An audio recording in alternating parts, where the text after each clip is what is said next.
ಎಲ್ಲ ತುಂಬಾ ಜನ ಅಪ್ಪಮ್ಮಂದ್ರೆ ಹೇಳ್ತಾ ಇರ್ತಾರೆ, ಅಪ್ಪಮ್ಮ ಏನಂತಂದ್ರೆ ಇದು ರಕ್ತ ಸುಡುತ್ತೆ, ಮೂಳೆ ಪುಡಿ ಪುಡಿ ಇರುತ್ತೆ.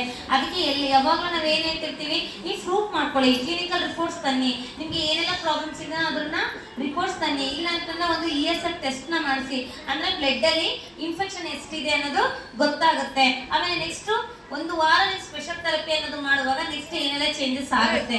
ಇದು ಗೊತ್ತಿದೆಲ್ಲ ಗೊತ್ತಿಲ್ವೋ? ಯಾರೆಲ್ಲ ಇಲ್ಲಿ ಸ್ಪೆಷಲ್ ಥೆರಪಿ ಮಾಡಿದಿರಾ ಕೈ ಎತ್ತಿ? ಮಾಡಿದ್ದೀರಾ? ಸರಿ, ಕೈ ಇದೆ. ಇನ್ನೊಂದು ಅಪ್ಪನ ರಿಕ್ವೆಸ್ಟ್ ಏನಪ್ಪಾ ಅಂದ್ರೆ, ನಾವು ಯಾವುದೇ ಒಂದು ಥೆರಪಿ ಮಾಡ್ತೀವೋ ಅದ್ರದ್ದು ಸ್ವಲ್ಪ ಹೆಸರುಗಳು ನೆನಪಿಕೊಳ್ಳೋದು ಚೆನ್ನಾಗಿರುತ್ತೆ. ನಮ್ಮ ಅಪ್ಪ ಮನೇಲಿ ಕೊಟ್ಟಿರ್ತೀವಿ, ಆಮೇಲೆ ಏನ್ ಮಾಡ್ತಾರೆ, ಸೀಸನ್ ಬೆಡ್ ಅಂದ್ರೂ ಅದು ನಂಗೆ ಗೊತ್ತಿಲ್ಲ, ಇದು ಯಾವ್ದು ಅಮ್ಮ ಬೆಡ್ ನಂಗೆ ಗೊತ್ತಿಲ್ಲ ಅಮ್ಮ ಕೊಟ್ಟಿಲ್ಲ ಅಂತೀರಾ. ದಯವಿಟ್ಟು ಆ ಥರ ಹೇಳ್ಬೇಡಿ. ಒಂದೊಂದು ಥೆರಪಿ ಬಗ್ಗೆನೂ ಹೆಸರನ್ನ ಏನ್ ಮಾಡಿ ಚೆನ್ನಾಗಿ ನೆನ್ಪಿಟ್ಬಿಡಿ, ತುಂಬಾ ಚೆನ್ನಾಗಿರುತ್ತೆ. ಸರಿ, ಅಮ್ಮನಲ್ಲಿ ಏನೆಲ್ಲ ಮಿರಾಕಲ್ ಆಗಿದೆ ಅಂತ ನೋಡೋಣ. ಅಪ್ಪಮ್ಮ ಮಾತಾಡ್ಸೋಣ ಬನ್ನಿ. ಆಮೇಲೆ ರಿಪೋರ್ಟ್ಸ್ ಬಂದ್ಬಿಟ್ಟು ESR ಅಮ್ಮನಲ್ಲಿ ಫಸ್ಟ್ ಎಷ್ಟಪ್ಪ ಇತ್ತು ಅಂತಂದ್ರೆ 48 ಇತ್ತು, ಸರಾಸರಿ ಬರೋಕಿನ ಮುಂಚೆ. ಅಂದ್ರೆ ಬ್ಲಡ್ ಅಲ್ಲಿ ಇನ್ಫೆಕ್ಷನ್ ಬಂದ್ಬಿಟ್ಟು ಎಷ್ಟಿತ್ತು? 48 ಇತ್ತು.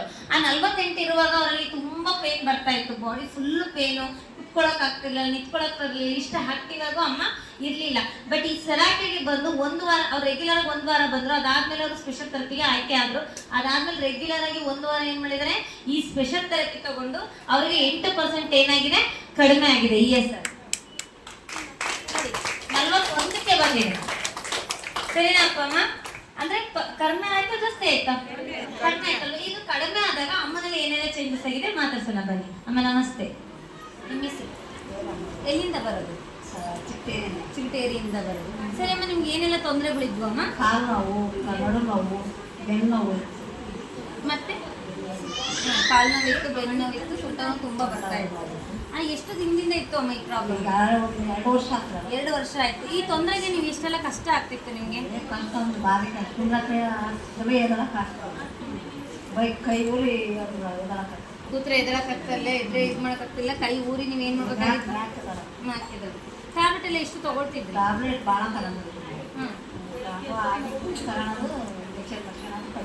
ಓ, ಇಂಜೆಕ್ಷನ್ನೇ ಮಾಡಿಸ್ಕೊಳ್ತಾ ಇದ್ರಿ ಜಾಸ್ತಿ? ಇಂಜೆಕ್ಷನ್ ಅಂತ ಟ್ಯಾಬ್ಲೆಟ್ ಬರ್ಕೊಟ್ಟಿದ್ರು.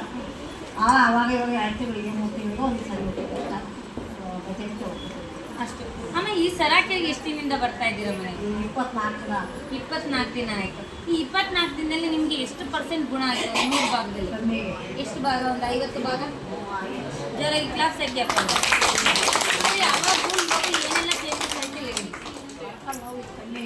ಮಂಡಿ ನೋವು ಕಡಿಮೆ, ಹಾಂ ಮಂಡಿ ನೋವು ಕಡಿಮೆ ಆಗಿದೆ. ಸೊಂಟ ನೋವು ಕಡಿಮೆ ಆಗಿದೆ. ಅಮ್ಮ ಅದೇ ರೀತಿ ಜೇಡ್ ವಾಟರ್ ಎಲ್ಲ ಮನೆಗೆ ತೊಗೊಂಡು ಕುಡಿಯೋಕರೆ ಏನು ಅನಿಸ್ತದೆ? ಚೆನ್ನಾಗಿ ನೀರು ಚೆನ್ನಾಗಿ ಅನಿಸ್ತಾ? ಎಲ್ಲ ಅಪ್ಪ ಮಂದಿಗೆ ಏನು ಹೇಳಕ್ಕೆ ಇಷ್ಟಪಡ್ತೀರಾ? ಚೆನ್ನಾಗೈತಿ. ಈ ಟ್ರೀಟ್ಮೆಂಟ್ ಬಗ್ಗೆ ಏನು ಹೇಳ್ತೀರಾ? ತುಂಬ ಜನ ಕಾಯೋ ಕಷ್ಟ ಹಾಗೆ ಹೀಗೆ ಅಂತಾರೆ, ಮತ್ತೆ ಎಷ್ಟೊತ್ತರ ಆಗಲಿ ಕುಂತ್ಕೊಂಡು ಕಾಗದ ತಗೊಂಡು. ಅಮ್ಮ ಇವಾಗ ನಾರ್ಮಲ್ ಆಗಿ ಮ್ಯಾಟ್ ಥೆರಪಿ ತೊಗೊಳೋದಕ್ಕೂ ನೀವು CCM ಬೆಡ್ಡಲ್ಲಿ ಟ್ರೀಟ್ಮೆಂಟ್ ಅಂದರೆ ಏನು ಚೇಂಜಸ್ ಅನ್ಬಾರ್ದು? ಅಲ್ಲಿ ಆ ಕಡೆ ತಗೊಂಡಿದ್ದೆ ಚೆನ್ನಾಗಿ ಅನಿಸ್ತು. ಅದ್ರ ಹೆಸರೇನು? ಅಲ್ಲ, CCM ಬೆಡ್ಡಲ್ಲಿ ಚೆನ್ನಾಗಿ ಅನಿಸ್ತು ಅಲ್ವಾ? ಅಪ್ಪ ಅಮ್ಮ ಒಂದು ದಿನ ಅವರು ಜೊತೆಗೆ ಬರೋರು ಕೂಡ ಥೆರಪಿ ತೊಗೊಂಡ್ರು, ಒಂದು ದಿನ ಮಿಸ್ ಮಾಡಿದ್ರು ಅವ್ರು ಕೊಟ್ಟು ಅಮ್ಮ ಕೊಡಲಿಲ್ಲ ಸ್ಪೆಷಲ್ ಥೆರಪಿ. ಇವ್ರು ಮಾತ್ರ ರೆಗ್ಯುಲರ್ ಆಗಿ ಏನು ಮಾಡಿದ್ರು, ಬಂದರು, ರಿಸಲ್ಟ್ ಅನ್ನೋದು ಬಂದಿದೆ. ಸರಿ, ಕೊನೆಯದಾಗಿ 24 ದಿನ ಚೆನ್ನಾಗಿ, ಒಂದಿನೂ ಬಿಟ್ಟಿಲ್ಲ. Thank you.